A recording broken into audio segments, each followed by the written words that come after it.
High court के justice से। आपको बता दें कि दिल्ली हाई कोर्ट से जस्टिस यशवंत वर्मा के घर पर इतना ज्यादा कैश कहां से आया है इसकी। You might have heard about removal motions. Many a times such removal motions have been brought against judges. But have you ever heard of in-house procedure? What is this in-house inquiry? Why this house inquiry has been launched against Justice Yashwant Verma? This is what I am going to explain through this video. Let us start with understand Justice Yashwant Verma case and judicial in-house inquiry. Let me tell you at the very outset. शुरू में ही बताता हूं कि judicial in house inquiry is completely different from removal motion. ये बिल्कुल ही अलग अलग दो प्रोसीजर है। So I will be explaining you the origin of it, how it has originated and how it is different from removal process or under article 124। Issue क्या है अभी? I think you might have been aware of the whole issue of justice Yashwant Varma. आप सबको पता होगा कि currency vats of currencies have been discovered from his house and consequently Supreme Court has decided to start a judicial in-house inquiry against him. तो अभी हो क्या रहा है?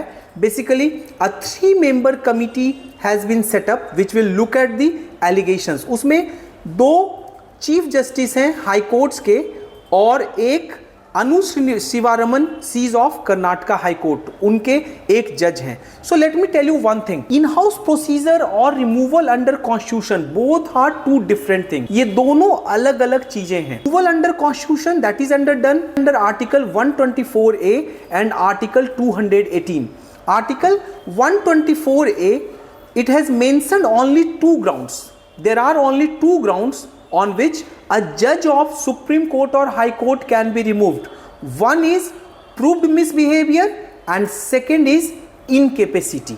अब यहाँ पर इशू कुछ और है। जुडिशियल इन हाउस प्रोसीजर जो है that is completely different from removal under article 124 and 218। तो सबसे पहले समझेंगे हाउ इट हैज इवॉल्व। अभी एक बात बताता हूँ, इन हाउस प्रोसीजर में कोई जरूरी नहीं है कि एक जज के खिलाफ कंप्लेन जो है that is made only by और 2 पार्लियामेंटेरियंस। ठीक है।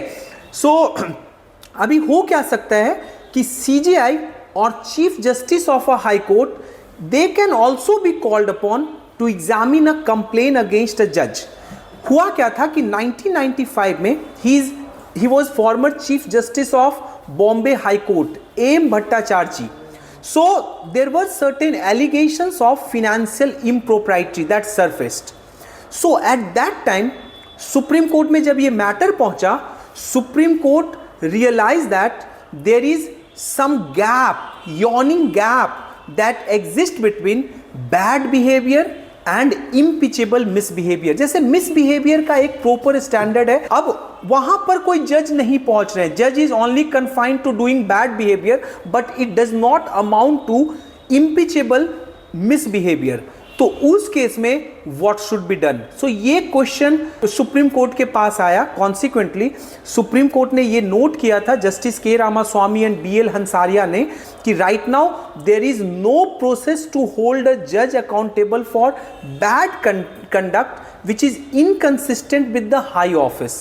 क्योंकि जनरली आर्टिकल 124 का प्रोसीजर तभी शुरू किया जाता है when there is high bar, बहुत बड़ा करप्शन का कोई केसेस हो, बहुत इंपॉर्टेंट इम्प्रोप्राइटी हो, मिसकंडक्ट हो, तभी that would be activated. So what should be done अगर there is a bad behaviour by some जज but it does not amount to impeachable misbehaviour?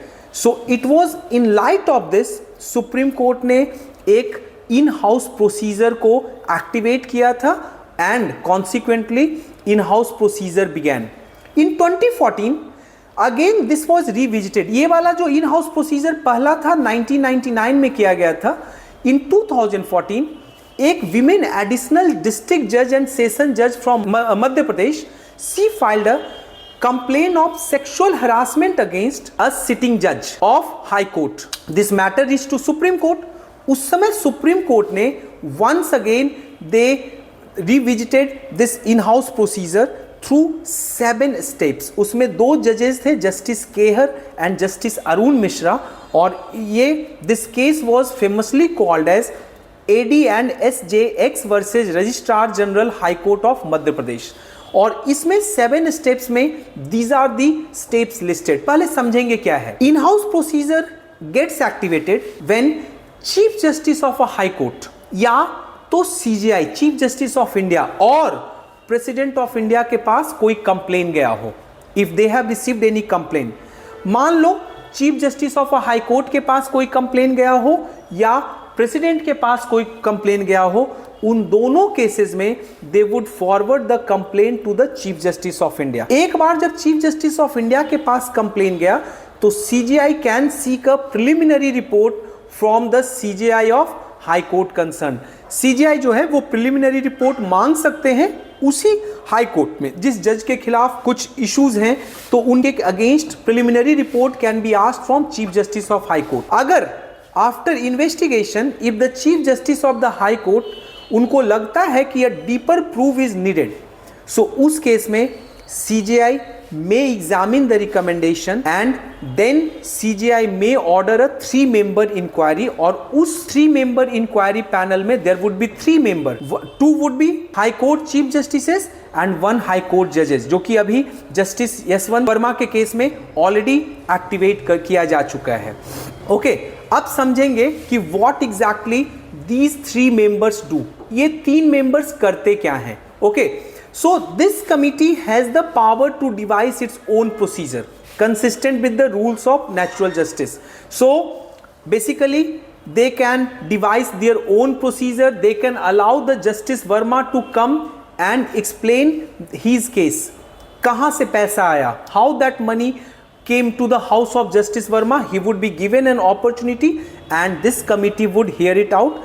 एक बार इंक्वायरी कंक्लूड हो गया, then committee would submit its report to the CJI and CJI के पास जो report जाएगा उसमें 2 things needs to be mentioned by the inquiry committee. First कि if there is any substance to the allegation, मतलब कोई important facts has been revealed और not, जो एलिगेशंस लगाए गए थे दोज वर ट्रू और not, if there is sufficient substance to the allegations और नॉट, एलिगेशंस सीरियस है या नॉन सीरियस है, सीरियस है या नॉन सीरियस है।